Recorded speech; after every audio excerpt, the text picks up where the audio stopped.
The Foreign Relations Committee, the United States Senate will come to order.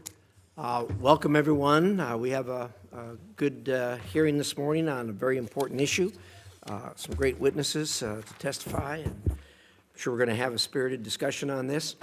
To those of you who've joined us this morning, thank you so much. This is an open hearing. We're always glad to have you, come and watch the proceedings, but not participate. As everyone knows, we have a zero tolerance on any attempt to either contact or influence anybody at the dais or the witnesses, and the usual rules will apply. You'll be immediately arrested, removed, and banned from the committee for a year. So hope we don't have to do that. It's only been a rare occasion we have, and that's a good thing. So with that, today we're going to talk about arms control. And I want to thank our witnesses, Mr. Billingslea and Ms. Gottemoeller, for being here today to discuss what could be defined as one of the most existential issues of our time. Both of you have been doing this for a long time and have advised us on both sides of the dais here on this issue. America is currently experiencing an unprecedented increase in the nuclear threat posed by our adversaries around the world. For the first time in our history, we faced two peer nuclear powers in both Russia and China, but also threats from multiple smaller, unstable nuclear powers like North Korea and aspiring nuclear powers like Iran. While it has suspended its New START obligations and continues to test and develop nuclear weapons, Russia's nuclear triad of ICBMs, SLBMs, and nuclear-capable strategic bombers is nearing full modernization. For years, Russia has consistently failed to comply with nuclear agreements and instead uses arms control talks to constrain U.S. policy towards Russia and pursue concessions on issues far beyond just nuclear weapons. It used this strategy successfully on President Obama with New START. It used it on Biden in the strategic stability dialogue in the lead up to Russia's invasion of Ukraine. And Russia tried and failed to pull the same tricks on the Trump administration. We can be sure the Russians will try again, endangering the safety of the American people and further eroding global stability. Meanwhile, China is in the midst of a dramatic nuclear buildup and has the fastest growing nuclear arsenal of any nuclear-armed state. And while China races to nuclear parity with the U.S., it shows little to no interest in arms control talks. But as troubling as these developments from Russia and China are, we cannot take our eye off rogue states with nuclear ambitions. Fortunately, President Trump took action to destroy Iranian nuclear facilities earlier this year. By doing so, he prevented a dangerous, ideologically driven Islamic autocracy from acquiring a nuclear weapon that could threaten the U.S., Israel, and others around the world. But the Iranian regime won't stop there, and we need to stay vigilant. Like his neighbor in China, Kim Jong-un has repeatedly rejected talks on denuclearization, even as he pursues a full-scale expansion of North Korean nuclear strike capabilities. More concerningly, in return for North Korea's direct support for Russia's war in Ukraine, Russia is likely providing technical expertise on advanced space and military capabilities that will boost North Korea's nuclear ambitions. To quote the Congressional Commission on the Strategic Posture of the United States, on which both of our witnesses have served, we are in a, quote, decisive decade, end quote, in regards to our nuclear future. Let's be crystal clear. The Cold War nuclear arms control paradigm is dead. Our adversaries have ensured this outcome. In this decade, we will have no choice but to confront the reality that the old arms control architecture is gone, constrains our nuclear arsenal, and allows Russia and China to exploit our goodwill. As President Trump has said many times, our goal is peace through strength.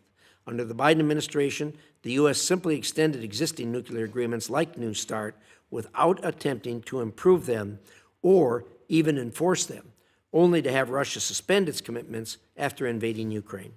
With New START expiring in February, we must seize this once-in-a-generation opportunity to lead on any new arms control negotiations with Russia.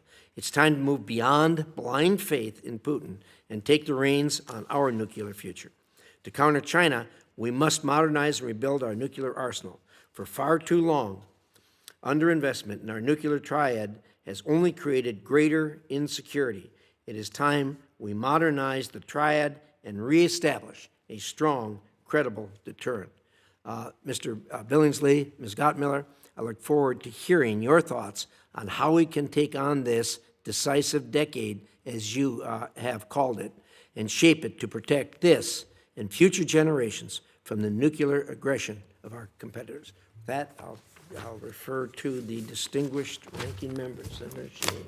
Thank you, Mr. Chairman, and welcome to both of our witnesses today. Thank you both for being here.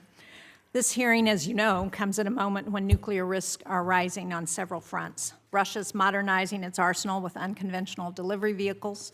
China is seeking to triple its warheads over the next 10 years. North Korea and Iran continue to present a dangerous threat. And these challenges are converging as the New START Treaty, the last legal restriction on Russian nuclear weapons, is about to expire. Across both parties, there are leaders who recognize the gravity of this moment. That includes President Trump, who has a long track record of concern about nuclear war. Despite his recent comments, he called nuclear war the ultimate catastrophe as far back as 1990. Sorry, not 1900. This year, as President Trump said, and I quote, "There's no reason for us to be building brand new nuclear weapons. We already have so many." I think the real question is, how do we reduce the nuclear threat without handing strategic advantage to Russia or China? Restarting nuclear testing is not the answer, I believe. Simply building more weapons will only trigger another arms race, and even the most expensive missile defense would fail to stop every warhead and destabilize the nuclear balance. The only option with a track record of success in reducing this risk has been arms control. We faced more than 40,000 Russian nuclear weapons at the height of the Cold War. Today, that number has fallen to less than 2,000 deployed strategic warheads. Those reductions were not charity. They were hard-nosed strategic wins for the United States, limiting adversaries' capabilities and increasing our visibility into their programs. And they were achieved with leaders who, like Vladimir Putin today, could not be trusted. That's why verification matters. Arms control, as you both know so well, is not based on trust, but on inspection that protects American interests. We would all sleep better if we were conducting the most advanced, intrusive inspections modern technology allows right now on Russian, Chinese, and Iranian weapons programs. So I hope we will hear you both discuss how we can modernize those inspections and how we can update our own nuclear forces for the challenges ahead. Because today's nuclear environment includes AI-enabled systems, hypersonics, and cyber threats, technologies that shrink decision time and magnify the risk of miscalculation. And none of this matters if America's commitments are not believed. I think Ukraine is the clearest example of that. Some of us remember the Budapest Memorandum, I'm sure both of you do, when Ukraine agreed to give up its nuclear arsenal in return for security guarantees. If we allow Russia to swallow sovereign Ukrainian territory, other nations are going to draw the obvious conclusion. They need nuclear weapons to be safe. That is a deterrence failure that we can't afford. That's why we must continue pressing for bilateral nuclear limits, where doing so strengthens U.S. security, even in this period of heightened tension. This requires consistent attention and disciplined leadership. I look forward to hearing from both of you your views on how we meet this challenge and what steps Congress should be thinking about. Thank you. Thank you, Senator Shaheen. We'll hear first from Mr. Marshall Billingslea. He's a senior fellow at the Hudson Institute and formerly served as special presidential envoy for arms control during President Trump's first term. In this capacity, he led arms control negotiations on behalf of the U.S. government and worked with allies and partners in both Europe and Asia on the development and deployment of defensive capabilities. Mr. Billingslea. Thank you, Chairman. So, Chairman Risch, Ranking Member Shaheen, Senator McCormick, it's great to be back here in this committee room where I got my start in Washington back in the 1990s as a staffer on this committee. When I last briefed this committee in 2020 in classified session on this topic as the envoy, I provided details on what these two adversaries, Russia and China, were doing. And I discussed many of the problematic things that Russia was pursuing, both with novel weapons and its huge arsenal of treaty unconstrained theater nuclear weapons. 5 years later, the grim assessment that I gave this committee at the time seems probably to have been overly optimistic. That is to say that China has proceeded at breathtaking pace. If, with permission of the committee, I would ask that my full remarks be included in the record, and I will skip through the threat assessment part of my testimony because you have that there for your perusal. Suffice to say that China is on pace to deploy as many operational nuclear weapons, strategic nuclear weapons, as the United States by 2035, if not sooner. In fact, they're going faster than we previously briefed. They're going faster than the Strategic Posture Commission, which both Secretary Gottemoeller and I served on, was briefed. It is alarming. Moreover, the Russians continue to expand their theater nuclear weapons capabilities, which, as I've noted, are not subject to the New START treaty. So what should be done in light of this dangerous turn of affairs? We, for the first time since the dawn of the atomic era, we now will soon face two nuclear peer adversaries who have the potential to engage in either simultaneous, coordinated, or opportunistic aggression against us. A large number of our assumptions and our plans need to change as a result. The Posture Commission, which I fully stand by, it was bipartisan and unanimous in all of its recommendations, recommended a number of things for us to focus on. We saw this coming. And so one of the first things that we recommended is that with urgency, we need to prepare to upload some or all of our nation's hedge warheads. We need to plan to deploy the Sentinel ICBM in a MIRVed configuration. We need to increase the planned number of bombers and long-range standoff ordnance for those bombers. We need to increase the planned production of the Columbia-class SSBNs and their Trident ballistic missile systems. We need to look at fielding a road mobile ICBM. We need to be prepared to put a portion of our bomber fleet on continuous alert status. We need to develop plans and procedures, and this is crucial, to reconvert the submarine tubes that were filled with cement in order to comply with the New START limitations, and to reintroduce Trident missiles into those tubes. We also are going to have to prepare to keep the Ohio-class submarines operating longer than we planned. What should not be done? What should not be done is an arbitrary political extension of the New START treaty. Many of the measures that I just enumerated, which are supported unanimously by the Posture Commission, are not available to us if we are bound by the New START treaty. For instance, we can't reconvert those Ohio-class submarines. For instance, we can't rewire a third of our B-52 fleet where we stripped out all of the wiring, took the antennas off, took the firing control mechanisms away to denuclearize those platforms. There are so many things that we will be precluded from doing. Just reconversion of those Ohio-class submarines is going to take 2 to 3 years from when we start. Given how long the delays are, how long it takes to get the Ohio-class in, we don't even have the procedures yet available for how to pull that cement out of the submarines. And so another year of living under New START limitations will preclude us from rising to the fast-moving Chinese challenge and the fact that Russia continues to further expand its arsenal. Secondly, New START does nothing with regard to non-strategic theater tactical nuclear weapons, which Russia has an overwhelming number of. More than half the Russian arsenal, probably 60 to 70% of the Russian arsenal, falls into that category and is not treaty constrained. This committee was very clear when it ratified the New START treaty that it expected President Obama to engage the Russians to secure an agreement to rectify this massive disparity in these theater nuclear weapons, but that never happened. Finally, I note that this committee has taken the longstanding position that militarily significant agreements, such as any extension of the New START limitations, should be considered only as a treaty and submitted for advice and consent under the Constitution. In fact, your resolution of ratification is very explicit on this point, where you state, and I quoted in here my testimony somewhere here, but that you expect that anything that extends the mandate would be submitted as a treaty. What can be done in the field of risk reduction and arms control, though, is not negligible. I believe Secretary Gottemoeller and I will agree on a number of things. We should continue to operate the nuclear risk reduction centers. We should continue to provide launch warning notifications. We should examine the feasibility of agreeing with the Russians not to impede national technical means. We should, I believe, agree with the Russians, if possible, not to field missile-launched fractional orbital bombardment systems, which are dangerous, destabilizing, decapitating first-strike weapons.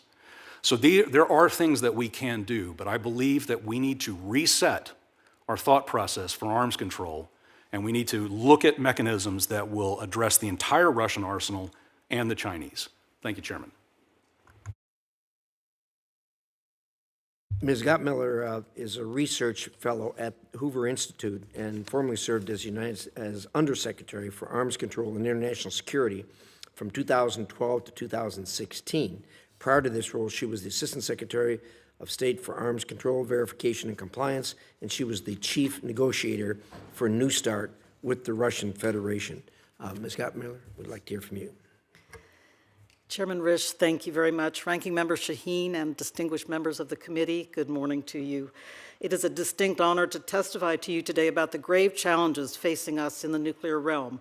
This hearing was called to reflect on the advent of an arms race 2.0, and it is indeed a welcome opportunity to explore the fundamentally different nuclear threat environment confronting the United States. If I may, Mr. Chairman, I'd like to summarize some key points and place the rest of my testimony on the record. Thank you, sir. I would also like to welcome the presence at this table of a distinguished colleague and counterpart, Marshal Billingslea, with whom I have worked and sometimes sparred for many years. I believe I first encountered Mr. Billingslea when I testified to then Chairman Jesse Helms before this committee in the 1990s. In 2022-23, we had an important chance to work together on the Strategic Posture Commission of the United States, a congressionally mandated study that brought together eminent colleagues from both sides of the political aisle to examine the increasingly aggressive behaviors of Russia and China over the years since the previous Strategic Posture Commission published its report in 2009. That report had not even touched on China as a strategic threat to the United States, but in ensuing years, the situation has changed dramatically with China's rapid buildup of both conventional and nuclear forces. This dire situation, combined with Russia's aggressive behavior against Ukraine and the United States and its allies, formed the basis of a remarkable consensus among very different members of the bipartisan commission. I was proud to join with my colleagues in approving the final report. The commissioners described the threat during the period covered by the report, 2027 to 2035, in stark terms, Mr. Chairman, to which you have already referred. The United States will face two nuclear peer adversaries for the first time. Today, the United States must make difficult decisions to meet these evolving deterrence requirements, and I welcome this committee's evident willingness to grapple with these critical issues. Your work will be a vital contributor to these efforts. I would like to begin with a few top-line messages. The first step we must undertake is to keep our eye on the prize of our nuclear triad modernization, the program of record, to ensure that it is completed on time and within a predictable budget. These are difficult challenges in themselves, which is why the POR implementation must be a top priority. While we are completing this vital modernization work, we must also be thinking hard and taking steps to address the worst case of a Chinese rush to 1,500 deployed warheads or more, which may happen by 2035. But the decade between now and then gives us ample opportunity to work the problem. Mr. Chairman, you called it a decisive decade, and I agree with you. It gives us time, however, to work the problem. To my mind, the most urgent step is to decide what should be done to respond to President Putin's proposal to extend the limits of New START by 1 year before the treaty goes out of force on February 5, 2026. The new national security strategy points to the value of the President's unconventional diplomacy, which is indeed important and valuable. President Trump can gain an easy win in agreeing with President Putin to extend the limits of the New START treaty by 1 year, but he should do one better. He can improve Putin's offer by proposing that the United States and Russia return to full implementation of the treaty for its remaining time in force. If the two countries are able to exchange data and notifications and conduct on-site inspections, it will ensure that we and they have the most up-to-date information about our respective nuclear triads, in effect providing a real-time status of nuclear forces to the two signatories as the treaty ends. Second, such a one-year extension would not prejudice any of the vital steps that the United States is taking to respond to the Chinese nuclear buildup. We must continue to plan against it and work carefully to determine what capabilities will be needed, including in the realm of uploading warheads. Indeed, the period will buy extra time for preparation without the added challenge of a Russian Federation newly released from New START limitations embarking on a rapid upload campaign. That would not be in the U.S. interest. My bottom line is that it does not serve U.S. national security interests to plan and prepare for the Chinese worst-case scenario while simultaneously facing a rapid Russian upload campaign. The Russians have the capacity and experience to succeed in such a campaign, which we pointed out in the Strategic Posture Commission findings. It will be much better for us to keep them limited for at least another year while we continue to plan and prepare for the Chinese threat. Again, remaining under New START limits for a year does not prejudice planning and preparation to upload. Most importantly, the hiatus will provide President Trump time to pursue his instinct to control nuclear weapons at the negotiating table. The president has already agreed with Vladimir Putin and Xi Jinping to meet in 2026, and these summits will be a real opportunity for him to strike nuclear deals with his two counterparts in the interest of U.S. national security and in the service of international peace and stability. Thank you, Mr. Chairman. I look forward to your questions. Well, thank you very much to both of you. We couldn't have two more experienced people in this theater than the two of you.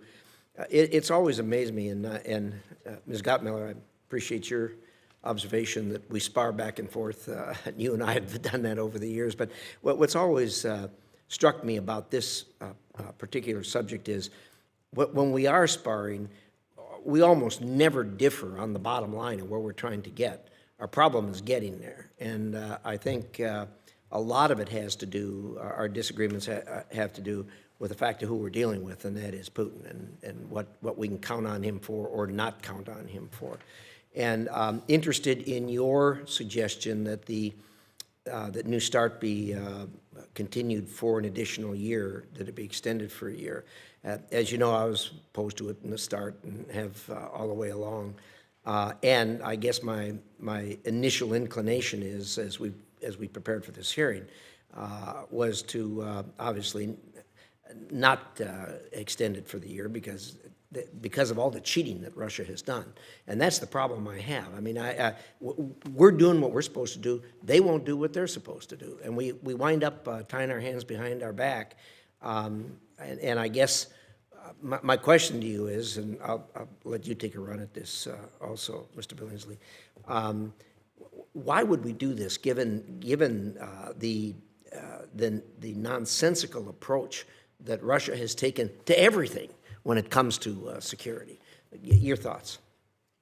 Thank you, Mr. Chairman. Yes, and indeed, I'm really aware of these compliance problems and violations because as the Assistant Secretary of State, I was responsible for doing the annual compliance report. So it was very much before me at every moment. And so I agree with you that Russia has been a serial violator of a number of treaties. But I really reflect, and it's clear in my longer testimony, I reflect on the history of the first Strategic Arms Reduction Treaty, which came into force in 1994, the SORT Treaty, which was negotiated by President Bush, and the New START Treaty, negotiated by President Obama. When START entered into force in 1994, we had 12,000 deployed warheads on each side. And over the course of these three treaties, we have managed to bring that number down to 1,550 deployed warheads. So the point is that the treaties have played a role, and Russia has abided by these strategic arms reduction treaties with all the problems in other treaty arenas. They have abided by these. It's brought the number of deployed warheads down, and it's kept them under control in this period of a terrible war of aggression in Ukraine. And so I do believe that we have to look carefully. Ronald Reagan said, trust but verify. I agree with that. We have to look carefully and watch what they're up to. And if they are abiding by a treaty, as they have complied with START, the SORT Treaty, and New START, then I think that we need to pay attention to that and think then clearly about what's in our national security interests. That's the first and most important issue. Thank you, Ms. Gottemoeller. I wonder, Mr. Billingslea, are you in agreement about the extension with conditions that Ms. Gottemoeller has recommended? Chairman, I would recommend against that for a variety of reasons. First, Russia is a serial treaty violator. They are in violation today, flagrant violation of the New START Treaty. They have precluded on-site inspections and so on and so forth. They are in the process of developing, they're in the process of developing a nuclear weapon to put on orbit in violation of the Outer Space Treaty. They are in violation of the Chemical Weapons Convention. They've used Novichok as an assassin agent. They're in violation, we believe, of their nuclear testing pledge. We know that they have been doing supercritical tests at their test site in Novaya Zemlya. What we need to do is we need to first determine as a nation what our requirements are for our nuclear arsenal in this rapidly changing and dramatically worsening threat environment. Once you know what the requirements are, you can then move out to negotiate. You know what the parameters are for your negotiations. But we haven't yet done that. The Biden administration did not come to terms with this worsening equilibrium, and this administration has not yet done a nuclear posture review either. So we urgently need that nuclear posture review, which will then help fashion and guide our negotiators for what we want to achieve with regard to the Russians and the Chinese. But if you simply extend the New START Treaty, as Secretary Gottemoeller is recommending, what you do is you further postpone all of the other things that I enumerated in my testimony that we urgently need to do, like beginning to reconvert the Ohio-class submarines. We won't be able to do that if we extend New START.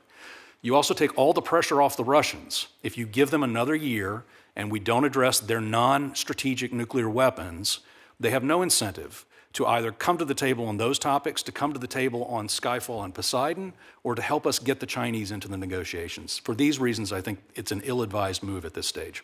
Well, thank you. As usual, I find myself on your side rather than Ms. Gottemoeller's side, but let's talk about that. By the way, I thought I coined the term serial treaty violator at some time in the past. Thank you for picking that up. It's appropriate. Ms. Gottemoeller, one of the things I think we can all agree on is the observation that Mr. Billingslea made at the beginning, and that is, we're sitting here talking about the constraints on these kinds of weapons, but at the same time, there are no constraints on the theater-based weapons. And to me, if anybody was ever inclined to use a nuclear weapon, it would probably be that, as opposed to an intercontinental strike. But yet, there's no constraints on that, and I guess we can't go into in this setting that isn't a classified setting. We can't go into the position of each of the parties and numbers and that sort of thing. But we're not in very good shape in that respect, and so I guess well, one of the things that gets me to the point of where Mr.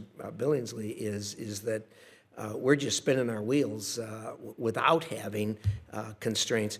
And then, of course, overlying all of this is the fact that Russia is indeed a serial treaty violator. They just don't keep their word. So I'll give you the last shot at it, Ms. Gottemoeller.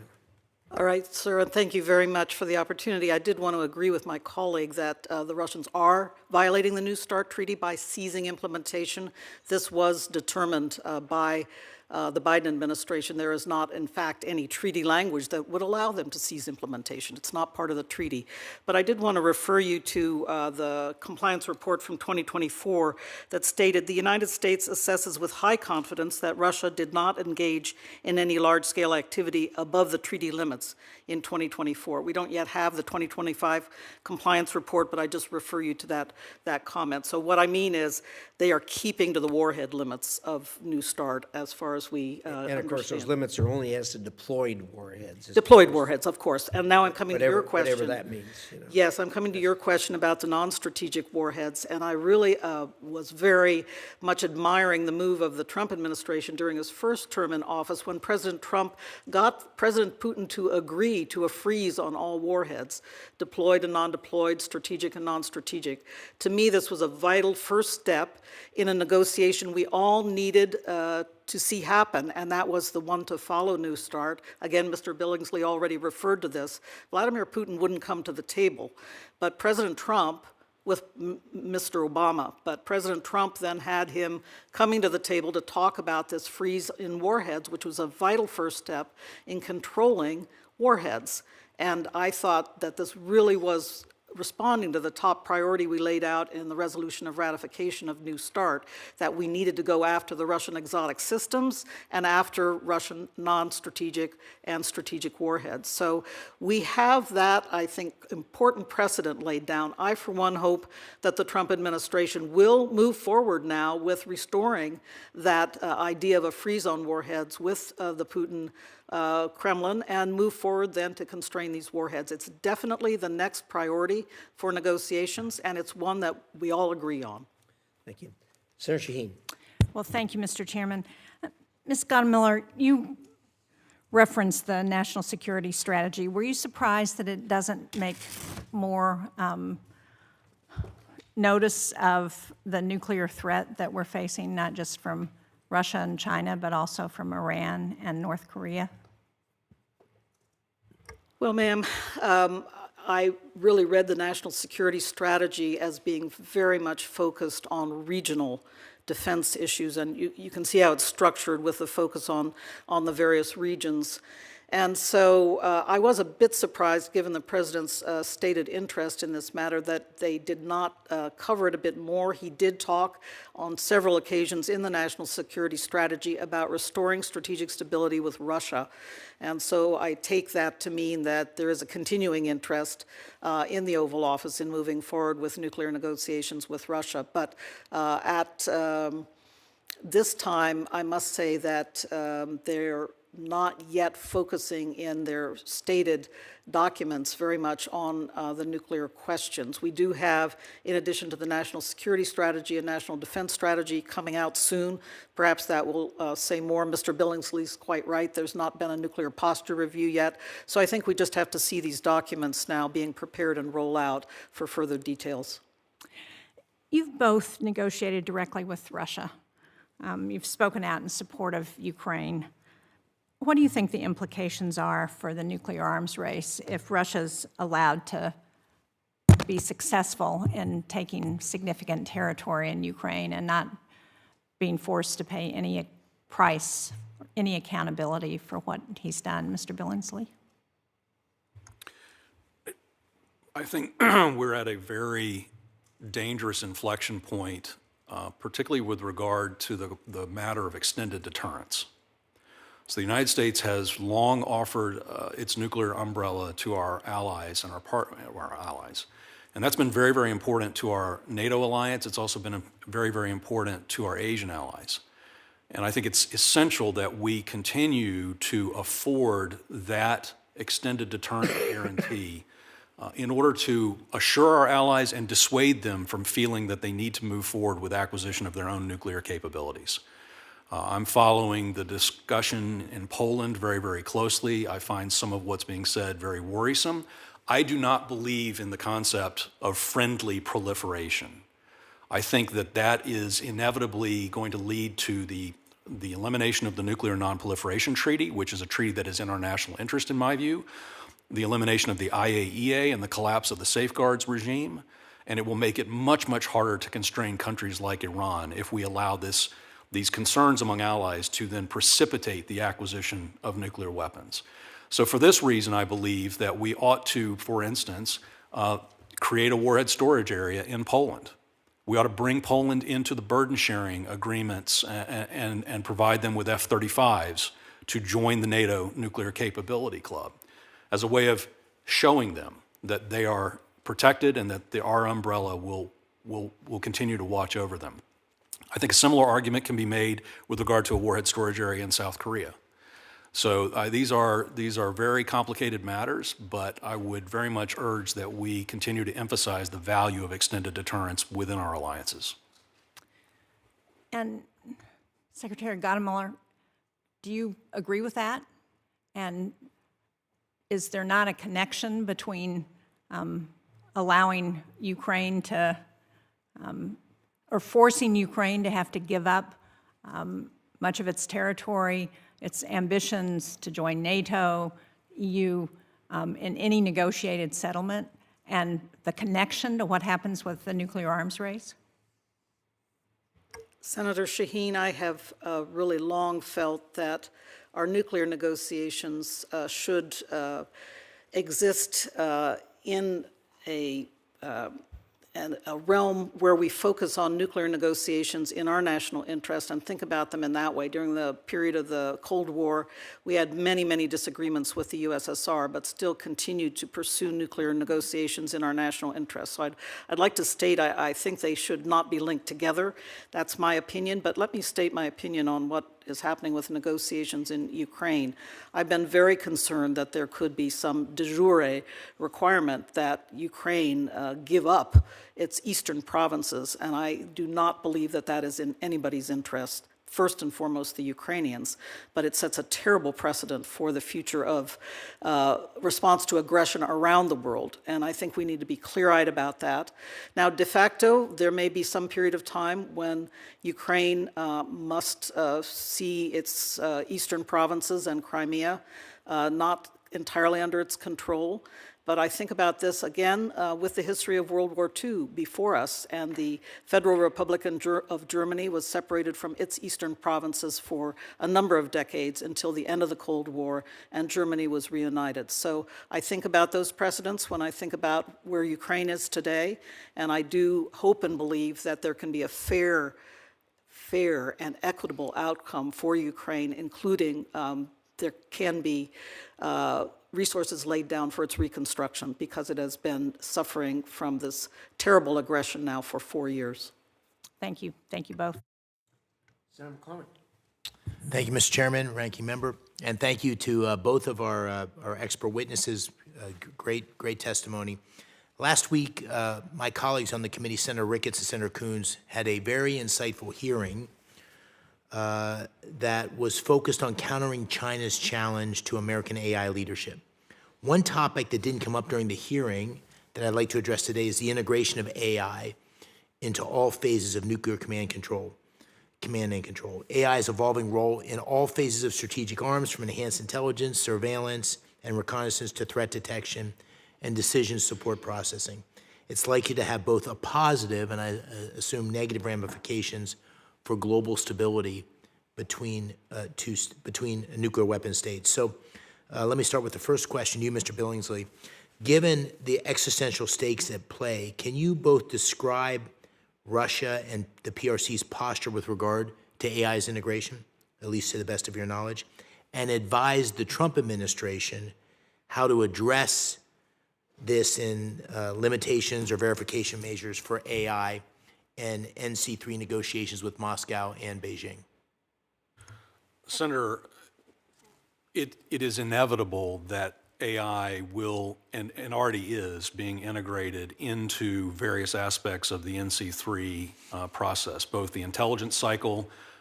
We are able to do things like coherent change detection now in an automated way that took human analysts peering at changes in imagery weeks sometimes to discover patterns of behavior. The Biden administration, the State Department under the Biden administration promulgated a series of best practices or principles for AI in military matters, which I think, and we actually looked at that, and I believe you and I agreed on this, that it was a prudent set of measures. It basically boiled down to the concept that there needed to always be a human in the loop when it comes to the actual employment of force. I am very concerned about what the Chinese may be doing in particular. My concern is even more heightened because China is moving to a launch on warning posture. And the potential for miscalculation with that posture and the fact that China has none of the risk reduction capabilities or measures that we do have today with the Russians really does create sort of a hair trigger kind of environment which AI, if not controlled fully by humans, could cause real problems. Thank you. Ms. Gottemoeller, I have a separate question for you. Is there anything you'd like to add to that particular point? If I may, sir, just one note, and that is that President Biden with Xi Jinping, when they met together in Lima, they did come to the agreement that there should always be a person in the loop, a man in the loop, as Mr. Billingslea said, for nuclear command and control decision-making. And I think that that was an important step forward in beginning to talk about this with our Chinese counterparts, and I do hope that the next phase of diplomacy and negotiation will take us in the direction of fleshing out exactly what that means, because technically it is a difficult matter to sort out. The other thing I would just point to, and I am concerned about it, is that the USSR and the Russian Federation have long had a predilection of doing some automatic decision-making, so to say, in their so-called dead hand system, which is, in theory, a nuclear command and control decision-making system that would enable some launch activity to occur even if there were no people still left alive. And I think that that was and could be a grave danger going forward, and so it's necessary also to engage Moscow on this key issue of keeping a person in the loop for nuclear command and control decision-making. Great. My other question you just touched on briefly, which is the PRC. And for the most part, they've rebuffed attempts for the U.S. to engage on nuclear arms control and risk reduction, and while initiating a massive buildup. What do you think is going on here? What are their motivations? What, if anything, should the United States be doing to try to get a longer and more productive engagement with China? Yes, I do agree, sir, and it's been very frustrating both for U.S. negotiators, but also, I think, for U.S. leaders, for U.S. presidents, because the Chinese have been they've obviously been modernizing, obviously been building up, but they haven't been willing to talk about it, and they haven't been willing to discuss or engage in any negotiations. They are very active in multilateral settings, like the Non-Proliferation Treaty Mr. Billingslea referred to, but not on a bilateral basis. I see some signs that this could be changing. I referred to Mr. Biden's ability to meet and agree with Xi Jinping on this NC3 step. That's an important first step. And they also agreed at that time to embark on strategic stability talks, which they were not able then to convene afterwards. But I do believe, based on a number of phenomena, including the fact that President Xi agreed with President Trump to meet 2 times in 2026. This presents some opportunities now for engaging them, and the door seems to be beginning to crack open on engagement. So let us see what we can accomplish. By the way, my own feelings in this regard, I have to admit they are instinctual at this moment, come from being involved in a number of Track 2 discussions with the Chinese when they are beginning to talk now about their rationale for modernization. And we are all concerned about launch under attack, launch on warning, again, as Mr. Billingslea brought up. So I hope that going forward, they will be willing to open up more and talk to us about what their nuclear modernization is all about. Very good. Thank you. Thank you, Mr. Chair, and thank you to the witnesses. This is a hearing about arms control, and when we talk about arms control, we typically think of weapons of mass destruction, nuclear weapons, things like that. But today threats can come from a lot of places, and I want to follow up on Senator McCormick. High-tech chips are typically reviewed for export control authorizations by the Commerce Department. Yesterday, the President made an announcement that surprised a number of us about the transfer of NVIDIA H200 chips to China. The details on this are being worked out by the Commerce Department. These chips have a significant national security implication in the way that Senator McCormick mentioned. He is a co-sponsor of a bill that was filed last week by Senators Ricketts and Coons called the Safe Chips Act that would make it very difficult for the United States to transfer chips of this kind. The chips in that legislation are not named by a brand name, but the qualities of those chips that would be subject to significant national security review before transfer laid out in that.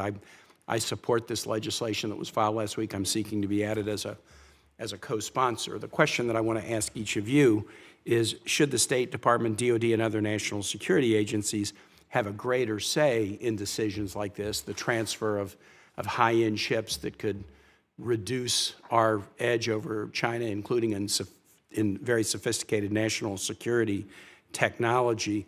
Why should commerce be taking the lead without the involvement of national security agencies, and should we seek to change that?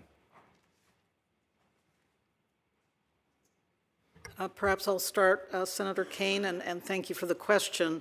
I come at this having been the Undersecretary of State for Arms Control and International Security with responsibility for political military affairs, the Political Military Affairs Bureau being under my aegis. And we did make critical decisions that were related to arms transfers and sales, all the licensing that was done, related to qualitative military edge, for example, in the case of Israel. So I can see a rationale for the State Department as well as the Defense Department being involved in such decision-making when we are concerned about such chips affording a country like China a military edge. So I do see a rationale for that. I will say, sir, that I'm not familiar with the act and the draft legislation that you've discussed, but that is my initial response. And Mr. Billingslea, but Senator Ricketts, I'm asking questions about your Safe Chips Act that you filed with Senator Coons and that I would like to be added as a co-sponsor to when you're ready to add co-sponsors. But again, to you, Mr. Billingslea, shouldn't the transfer of technology like this that has such significant national security implications be reviewed by national security agencies and not simply by the Commerce Department? So, Senator, I'm familiar with the H200 chip, and I'm not qualified to speak on that particular matter. I'm looking at Senator Shaheen's senior staffer behind her. He and I worked together for years when he was on the House Foreign Affairs Committee and I was here in the Senate Foreign Relations Committee on this matter of proper jurisdiction for licensing decisions, either on the munitions list via the Department of State or over under the Export Administration Act with the Department of Commerce. And we had in those days often widely differing views with the Clinton administration at the time, also differing views between committees and members of Congress over proper jurisdiction over certain exports. That's a long way of saying, though, that if you believe that a particular technology has direct military applications of significance, then probably the Department of State, in my view, would need to be involved in that process, as well as the Department of Defense. Well, and I think Senator McCormick laid it out well. AI capacity ties in with nuclear command and control, so it's directly connected to important military technology and U.S. military advantage. One of the things about the report of the transfer of these NVIDIA chips that's complicated is the U.S. has now taken an ownership interest in NVIDIA. The U.S. has said that these particular transfers to China will get a 25% stake in the revenue. So we have a revenue upside to transfer a technology to China, the transfer of which could likely degrade our national security edge over China.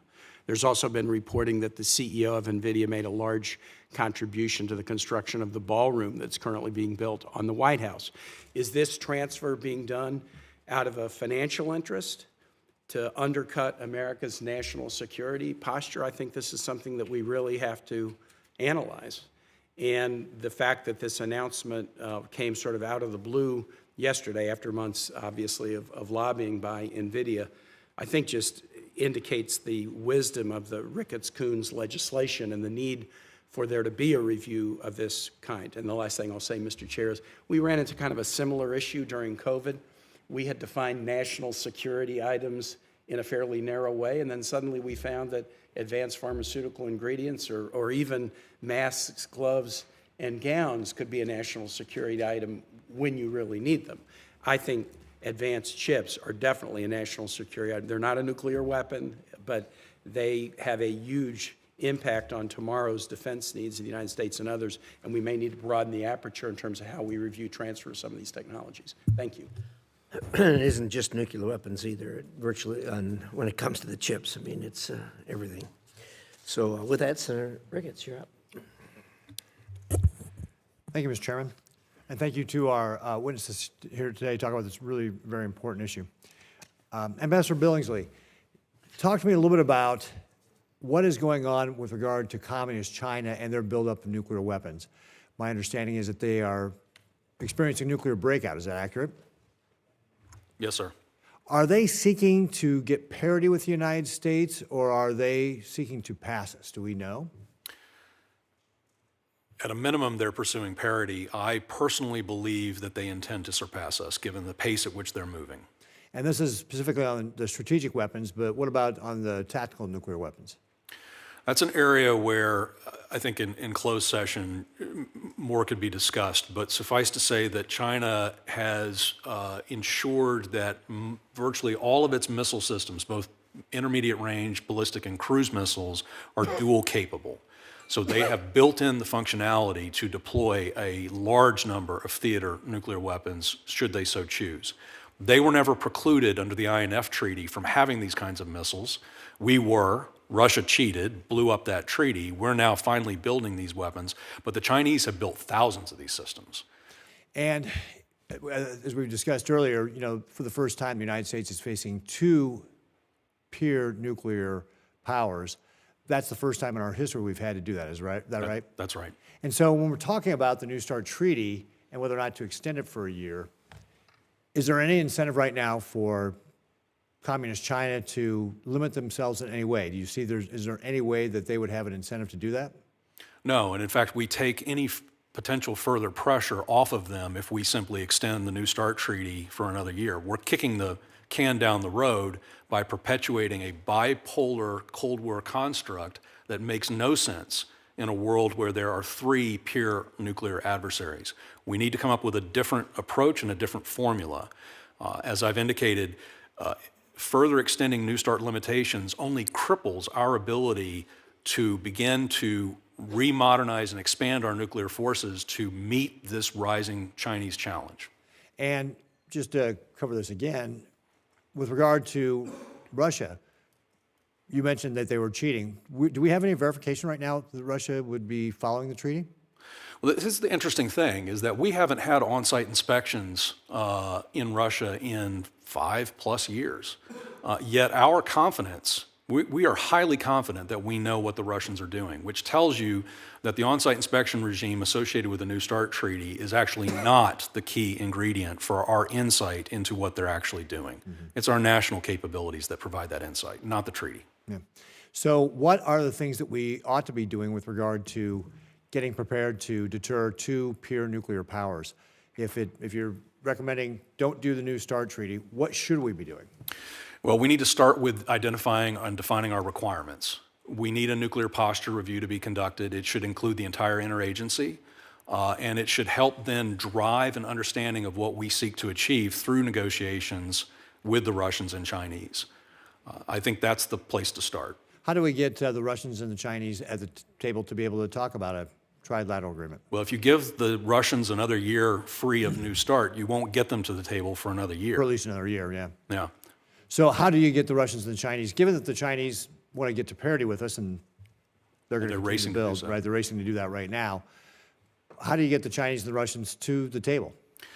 The strategy we employed in the first Trump administration was having results. I was in communication with the Chinese, although we were kind of negotiating over, future negotiations at that stage. They were clearly biding their time, but they were talking to us. What was getting to them was the diplomatic campaign that we mounted to expose what they were doing, to declassify and expose what they were doing, to get friendly foreign ministers, defense ministers, heads of state to call them out for this behavior, and to castigate the Chinese for failing to adhere to their NPT obligation to negotiate in good faith. They have that obligation under the NPT. They're not obligated to agree to anything, but they are obligated to negotiate in good faith, and China is not doing that. In your opinion, would what we're doing to, for example, replace Amendment 3 with the Sentinel, which, again, partially based in Nebraska, is that something that we need to continue to pursue? And what's the dangers if we delay the recapitalization of our nuclear forces? We have deferred modernization of our nuclear weapons to the point where we are now at grave risk. We have a just-in-time delivery approach to rapidly aging systems that we can't allow to slip further. So the cost overruns with Sentinel are worrying, but you can't life extend the Minuteman III past a certain point, and it's vital now that we get on with this. The capabilities that I think bother the Chinese the most, however, are the Columbia-class submarine and the B-21 bomber. Moreover, the Army's INF-type missile systems, the so-called Typhon system, clearly has the PLA's attention. And that's a conventional missile system, but it is the kind of capability that if we further fielded and proliferated, quote unquote, to friends and allies, or at least did joint deployments with them, this certainly gets the Chinese attention, and it builds pressure on them to want to come to the negotiating table. So again, and part of one of the things we do is not only recapitalize our nuclear weapon system, but then also build out our conventional capabilities. Things working, you mentioned the Typhon missile system, do joint exercises, for example, with our allies like the Philippines, to be able to, again, put pressure on the Communist Chinese to come to the table. And perhaps not just necessarily allies. What about Vietnam? Interesting idea. I've already run over my time. The chairman's been very gracious. Thank you, Ambassador Billingslea. Thank you, Chairman. Chairman's always gracious, Senator. Senator Van Hollen. Thank you, Mr. Chairman. At the outset, I do just want to second what Senator Kaine said regarding the concerns over the NVIDIA H200 chip transfers to China that the administration announced yesterday. These are highly advanced chips, and anybody concerned about China being able to take our technology and strengthen their military capabilities should be worried about this. In the Appropriations Committee yesterday, Senator Moran and I had a hearing with the Ambassador Greer, the trade ambassador, who said very clearly, and I agreed with him, that we should not compromise national security as part of any trade deal. This decision the administration made compromises U.S. National security, in my view, and it comes on the heels of the president waiving what was known as the affiliates rule, right? The Trump administration at the beginning of this year announced affiliates rule to close a loophole to make sure that if we transfer, we have an entities list that says let's not transfer technology to certain companies like Huawei. The affiliates rule was designed to make sure that you can't create a subsidiary, right? Huawei couldn't create a subsidiary and get around the rule. When President Trump met with President Xi in South Korea, he postponed that. They've also put off the diffusion rule, which is designed to prevent our AI and advanced chips technology that we provide to certain countries from then getting into the hands of China. So I think all of us should be very worried about the pattern we are seeing here.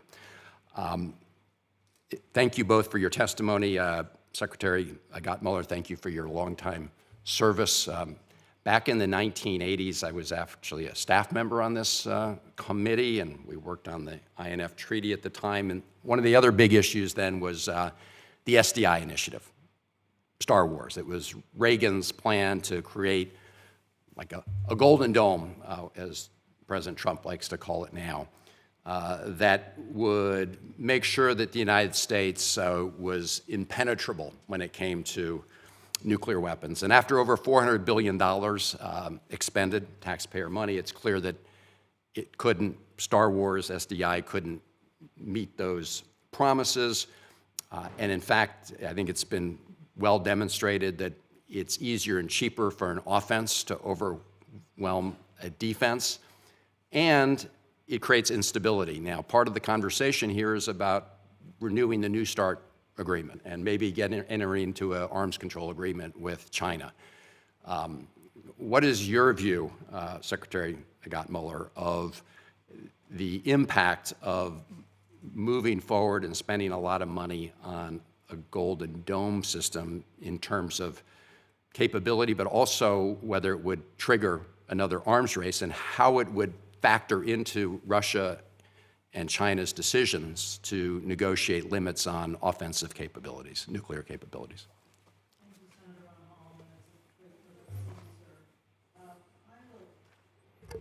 Thank you, Senator Von Hollen, and it's a great pleasure to see you.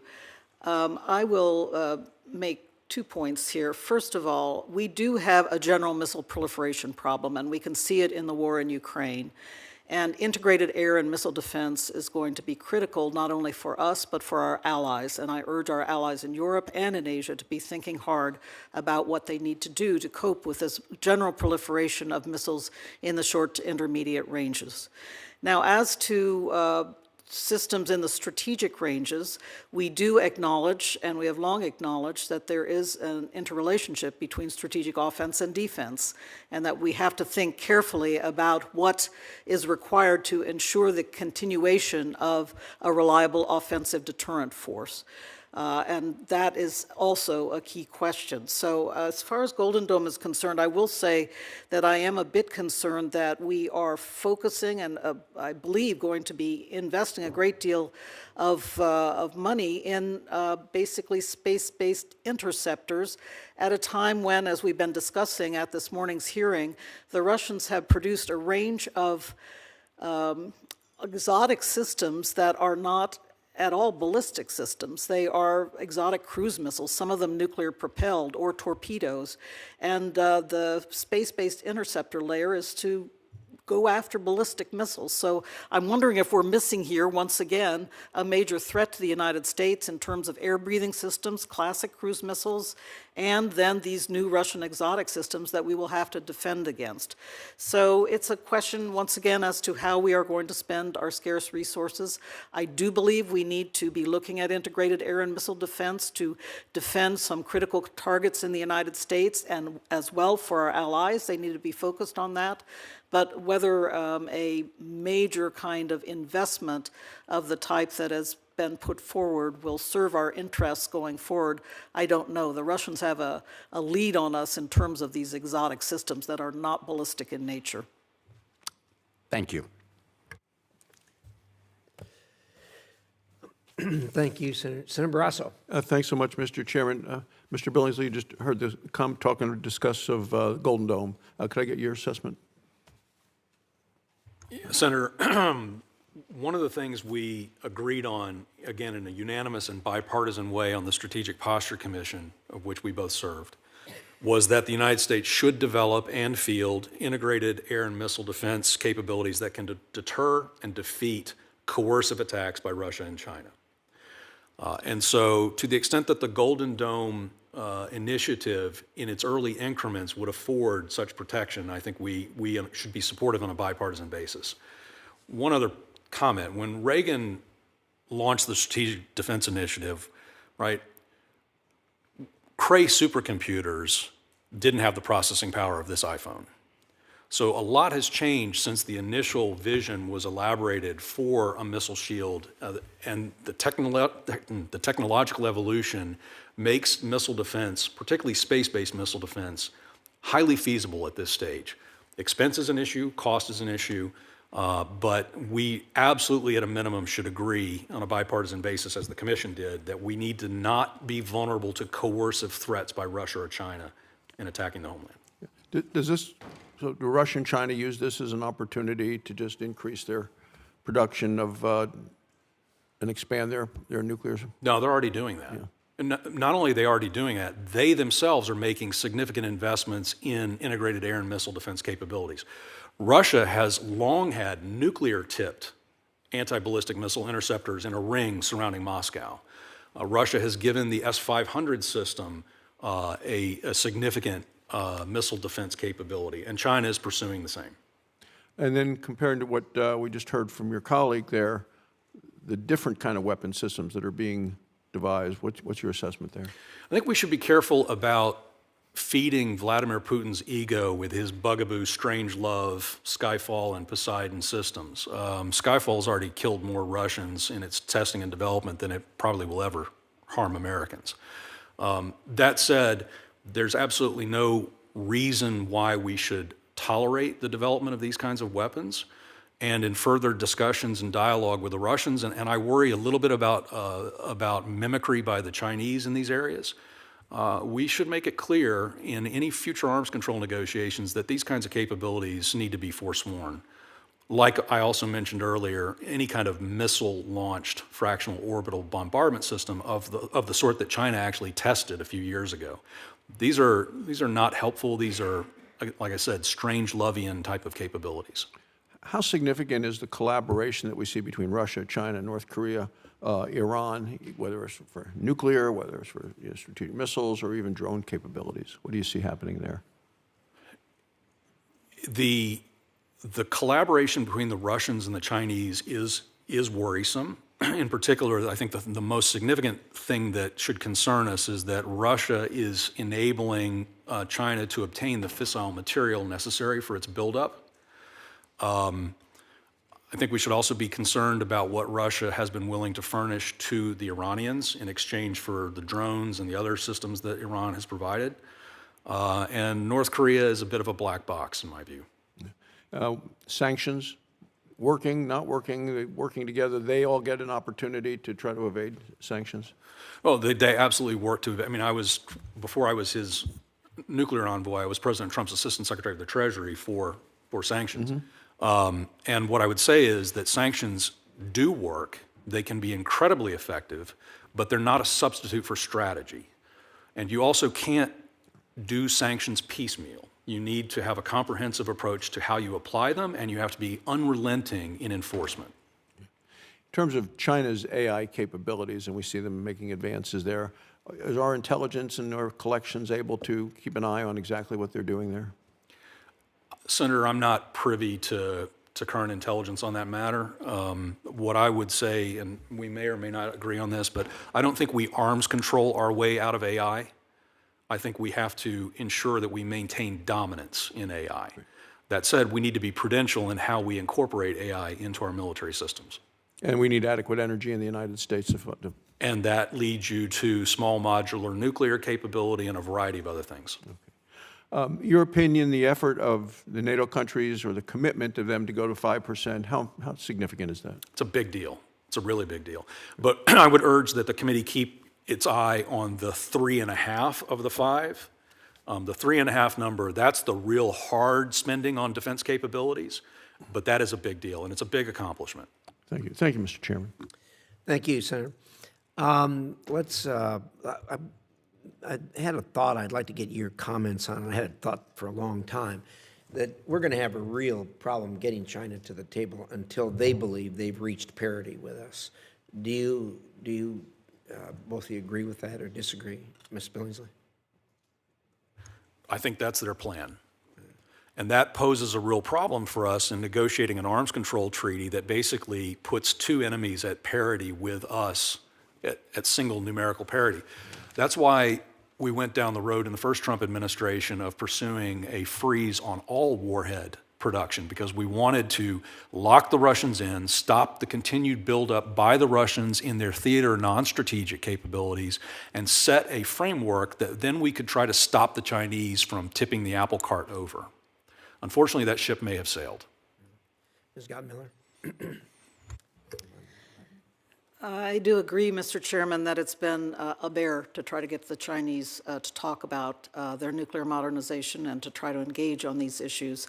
I do put a good deal of stock into President Trump's stated desire in the coming year to talk to both his Russian and Chinese counterparts about controls on nuclear weapons. It's oftentimes there has to be a breakthrough at the highest level, at the presidential level, for the governments to be willing to move forward in these discussions. And the president has stated his intention. And so I think that certainly President Xi has can be in no doubt that this issue will be on the agenda for their 2 meetings in 2026. Senator Shaheen. Mr. Billingsley, when you were talking about both the Russian and Chinese weapons, new weapons that they've developed, you said that we should make it clear that these weapons are not acceptable. How do you propose that we make it clear that they're not acceptable, and what is this administration doing to make that point? Do you know? On the second half of that question, I'm not privy to those discussions. I hope that... Are you aware that anything is happening to make it clear that the weapons are not acceptable? I believe there have been conversations. I'm excited that Dr. Yaw hopefully will be confirmed for the Arms Control Assistant Secretary before the Christmas break, because he needs to get on that mission right away, and he's a phenomenal nominee. I will say that our plan in the first administration was to incrementally extend the New START treaty and to extract concessions from the Russians at each stage. Had we been able to continue the process, even under the Biden administration, but they chose not to, a requirement for cessation of RDT&E on these destabilizing strangelove weapons would seem to be the kind of thing we would insist on. So you've both mentioned the importance of a nuclear posture review. I'm not aware that one is ongoing. Are either of you aware of whether that is in the works right now under this administration? Ma'am, I am far away in California, and I'm afraid I just have not seen any indication that one is ongoing. But Mr. Billingsley might know better. I live just down the street, and I haven't seen any indications either. And so what are the implications for that? You talked about the importance of assessing our needs and determining what our priorities are. If we're not almost a year into this administration, and they haven't even started that kind of a review, what are the implications for having a real strategy with respect to how we address nuclear weapons and future buildup, and whether we're going to pursue any sort of arms control, and what our priorities are?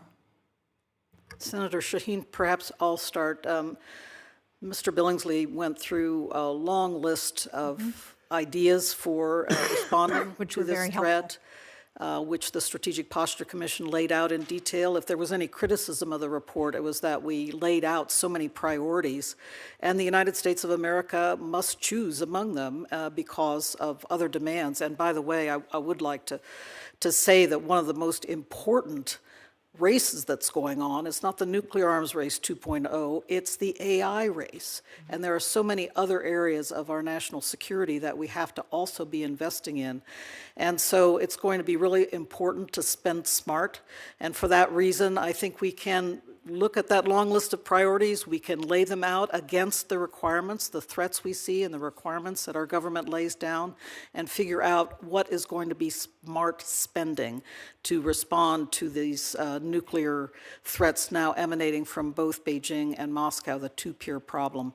But it's really going to be important for us to set our priorities carefully on the basis of requirements that will be agreed, because frankly, we have important other areas where we need to spend our defense resources, including on the conventional side. And so we really need to figure this out in a careful way. Yeah, I'm on the Armed Services Committee, and I couldn't agree more with that. That's why I'm asking the question, because it's very concerning that we don't have this kind of review underway. And I would ask both of you, do you think we are facing a nuclear threat from Latin America? No, not currently, but I believe that the threat posed by Iranian systems in Venezuela is highly unappreciated. Ms. Gottemoeller.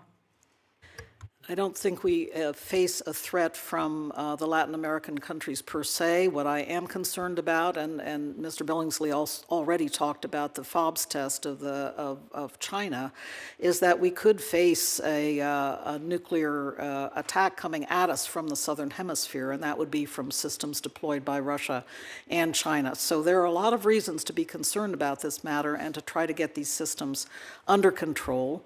the FOBs ban. I entirely agree with that idea, as well as a recommitment to a ban on nuclear weapons in space. That is part of the Outer Space Treaty, but we are all concerned that the Russians are proceeding in that direction. And so I think it's going to be very important to also think about some threats we haven't been concerned about probably since the 1970s or 80s. We have to think about now how to place a barrier in their way. Well, I agree completely with both of you, and unfortunately, I don't think we have any sort of strategy or planning underway that would address the concerns that you raise. Thank you, Mr. Chairman. Thank you, Senator Shaheen. Really want to appreciate both of you for being here today, and this is an important subject. We spend some time on it. Our colleagues, a lot of them don't spend any time on this, and it's incredibly important for America. We really appreciate your years of service to both of you, and as I said, we don't always agree on the way to get to a point, but we pretty much agree on what the point is we need to get to, and we need to all redouble our efforts to try to get there. I'm going to leave the record open, and by the way, I will put in the record your full remarks, as both of you have requested. Important for people to have those, first of all. Secondly, for the information of the members, I will keep the record open for questions for the record until close of business tomorrow on December 11th. If you get questions, I'd appreciate if you get answers to those questions as quickly as you could. Again, we sincerely appreciate that. With the thanks of the committee, this committee is now adjourned.